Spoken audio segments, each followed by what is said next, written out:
მე რომ ისე მომართა უტაქტოთ, თუნდაც მეკუთვნოდეს, მაგრამ მე ვფიქრობდე და ეგრე მეგონოს რომ არ მეკუთვნის და არ მივიღებ იმის მიუხედავად რომ არასწორი რაღაცა გავაკეთე, მე იგივეს დაგიბრუნებ. შეიძლება არ დაგიბრუნო უტაქტოთ და ლანძღვით და ხმამაღალი ტონით, მაგრამ გაგცემ ისეთ პასუხს, როგორიც საჭიროა. ეხლა მე მაქვს ლაპარაკი უფრო მასწავლებლებმა იციან, ლექტორებმა, ანუ ლექტორს და სტუდენტს შორის ურთიერთობა. უტაქტოთ შენიშვნის მოცემა და არც უნდათ რომ პასუხი დაუბრუნო შენ და პასუხს დაუბრუნებ უზრდელი ხარ.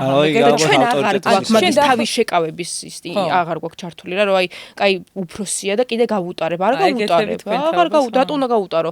მე გავუტარებ იმას, ვინც მე პატივს ვცემს და ვინც მე პატივს არ მცემს, ზუსტად იგივენაირად არ ვცემ პატივი, როგორც თვითონ. ვინც პატივს ვცემს, იმას აპატიებ, გავუტარებ, თქვათ არჩა. აპატიებ, მაგრამ ვეტყვი, რომ მე არ მსიამოვნებს ეგრე რომ მე საუბრება და მე თუ ვიცი, რომ იმას არანაირი დამსახურება არ აქვს, მით უმეტეს ჩემგან, არა როგორც სტუდენტისგან, როგორც მოქალაქისგან, ბავშვისგან, გოგოსგან, მაშინ მე იმას წყარად ვეტყვი, მაგრამ ისე რომ ის იტყვის, რომ აი როგორი თაობა მოდის გაუზრდელით რაღაც და ეგ არ გაქვთ რა, აი ეგ ის გაქვთ, რომ აი აღარ არის თაობებს შორის განსხვავება მაგ კუთხით, ანუ ხით ჩატეხილობა აღარ.